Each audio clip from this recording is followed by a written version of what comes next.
Because the plot to that is just so strange. And what's interesting about that movie is it was apparently the favorite movie of Muammar Gaddafi.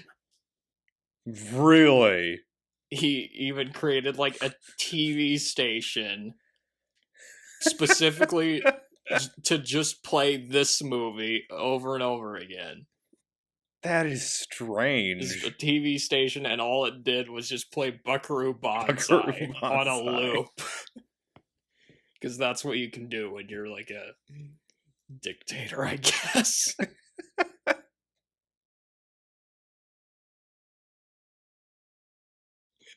I forgot about this fake commercial at the beginning. The Family Heart Center, which offers these custom mechanical hearts. Yes, I think they said, like, one of the makers is Yamaha. Something, yeah. And like the little, like, the part at the end where the doctor says, "Remember, we care," and his smile and the way he's... But it's done in a way though that it's not too over the top. That it feels like it's just a fake, because it feels like it could be a real ad. Yeah. Which is why some people might not even notice that this is a satire because it's played so straight. You know? Yeah, there's not really a wink at the camera moment. Like with the news reports, especially. Yeah. So, And did you watch this ended... on Tubi? I was going to ask. Yeah, I did. But I had my ad blocker on, so I didn't get any fun ads. That would have been funny, because then you had the fake ads playing, and then you would have had real ads as well. Would you be able to tell the difference? I probably would, because at some point I'd ask, why am I getting 25 Tide Pods ads in the middle of the movie?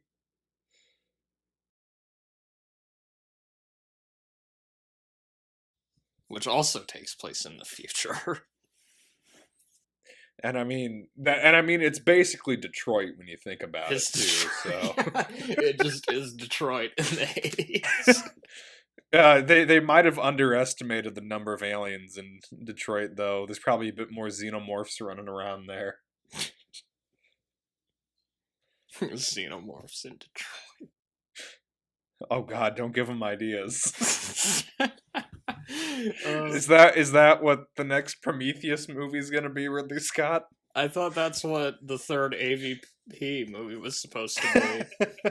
Because I mean, in the second one, AVPR, you had him in like Colorado or something. So yeah, why not put him in Detroit? It'd basically just be Predator 2 again. Then if they did that, they can pick up right where Predator 2 stopped. Yeah, bring back Danny Glover while you're at it. Yeah. Well, he would probably be killed in the first scene, because that's how we do movies nowadays. Oh, jeez. Fucking Christ. They probably wouldn't kill him, though, because he's black. I mean, they wouldn't want to do that, would they? Oh, yeah. Want to be PC, right?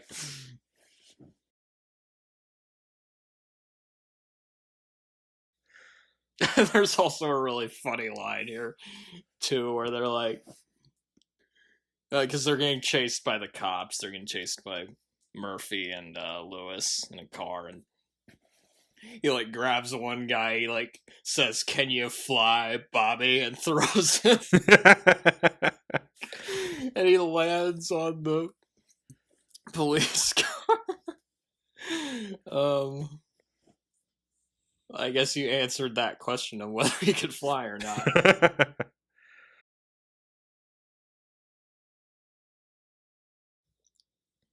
And honestly, that scene kind of felt like a scene from The Incredibles. A little bit, yeah. Kind of reminded me of like some of the stuff with what's the bomb voyage? Oh yeah, at the beginning. And then that guy he saves from the falling out the building. Yeah. That was trying to commit suicide. And then he sues him because he didn't want to be saved. Oh, fucking hell. Quick side note, I didn't realize exactly what was happening in that scene when I was a kid. And looking back at that, that's kind of a messed up thing to have in a kid's movie. It is, yeah. But it also is kind of funny, just that like a guy would like sue somebody because he saved him from dying. I mean, just The sad thing is, I could see that actually happening. the world can be so stupid sometimes that yeah, that probably. And that's like the thing that brings down like all the superheroes and stuff. Yeah. Jesus. Like they discovered, hey, we do have power over superheroes. It's called lawsuits. Incredibles is such a great movie. And Frozone, I just realized the design for Frozone even sort of looks like a RoboCop. Yeah, it's got like the single visor. Yeah, it kind of looks like the helmet. Samuel L. Jackson is RoboCop. He's in the remake, actually. Oh, really? Wish I hadn't remembered that, but yeah.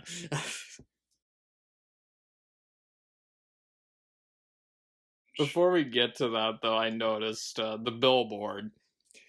It says Delta City, which is the city that OCP is planning on building. Yeah, just cause... yeah, to try and replace Detroit, essentially. Yeah, but which I mean, thank God. Yeah. Anything has to be better than this. But what's funny is it says Delta City, the future has a silver lining, which I didn't realize this until this viewing. I think that might be a pun. That's a pretty good.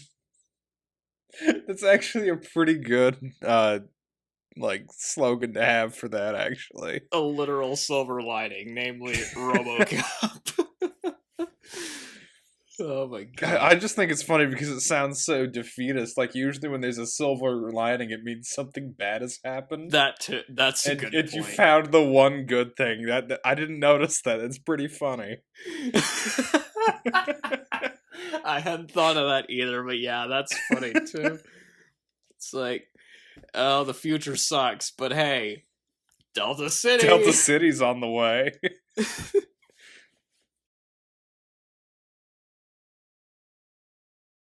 I've rewatched it a few times. I'm not 100% sure which one is him. I guess it's the guy wearing the glasses that's pointing at it. That's my best guess, you know. Okay. That was the guy that looked the most like John Landis. I tried looking up pictures and stuff, but I'm like, God damn it, I can't fucking find anything. Or who knows, maybe he's not even in the movie. Maybe they're just bullshitting us. Someone made it up. We made this one up. It's a made-up tale. It's a total fabrication. It never happened. I almost didn't do notes for this one because I'm like, I probably could just do it off the top of my head, but I like to have something in front of me though, just so I have a guide.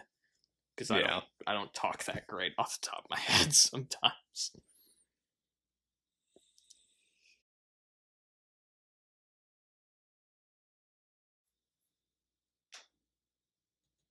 I think that's probably the version that they have on Tubi, if I remember right. It'd probably be harder to find the theatrical cut at this point, I would think. Huh. Because like both of the copies I have are the right. Oh wow, wait, they have all three of them on here? Yeah. They've got a lot of RoboCop stuff on Tubi. It's like Prime. Yeah, they got Prime directives. They got the Spanish version of RoboCop the series on here. Oh hell yeah! I know what I'm doing this weekend. Oh, that'd be funny. Yeah.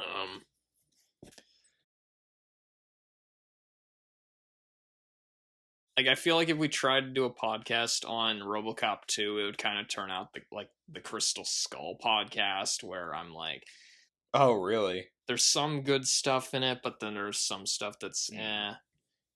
And I listened back to the Crystal Skull podcast. I'm like, you know, we sound kind of bored during this. Which maybe part of that is just because people have talked about that movie ad nauseum. Yeah.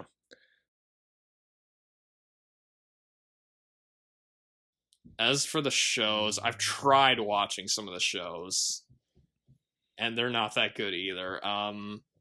again, they're just really watered down and boring.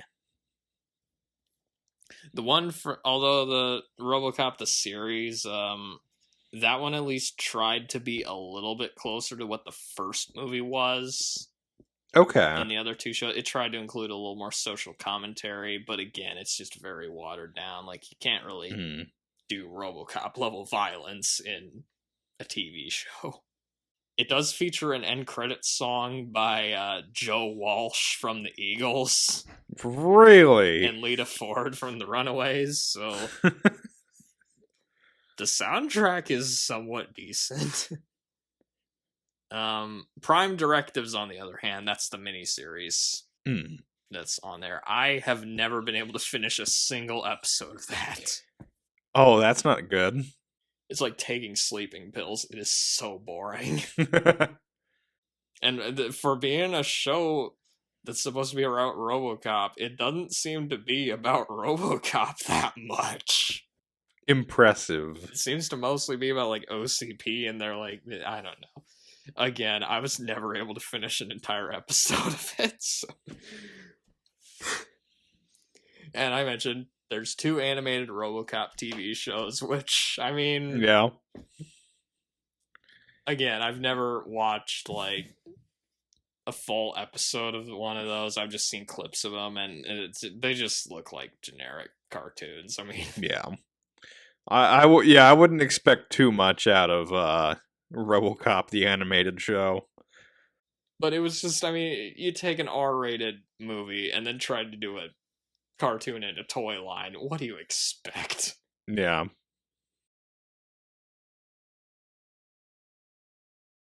Yeah, it was their second to last game, and the very last thing they made was a Top Gun game in 2004.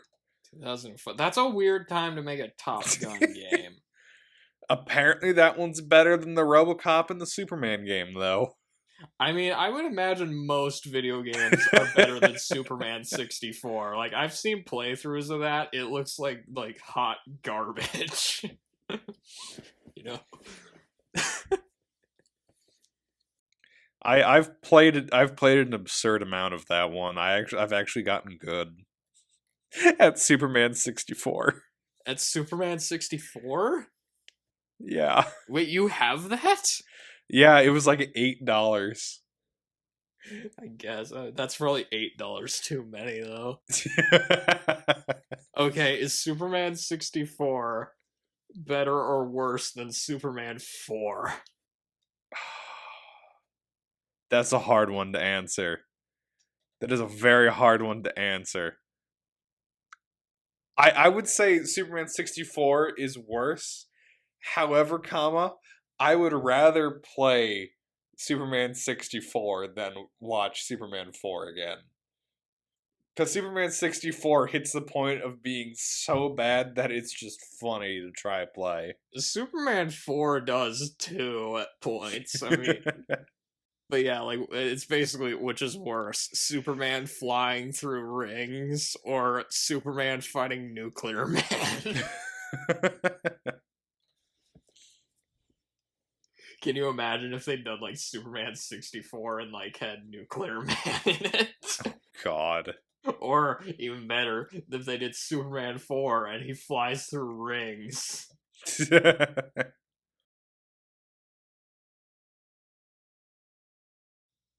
That's another stupid thing about RoboCop 3 is like there's this kid who's probably like 8 or something, but she's like a computer genius. She hacks into an Ed 209 and reprograms it so that it's loyal as a puppy. God, it's so dumb. That movie's so dumb. But it's just funny that, yeah, the poster actually has RoboCop. That happens with a lot of ripoffs too. I think that there's probably some like Italian ripoffs that have like just Predator on the poster because why not? Oh God, Rotor 1-star rating.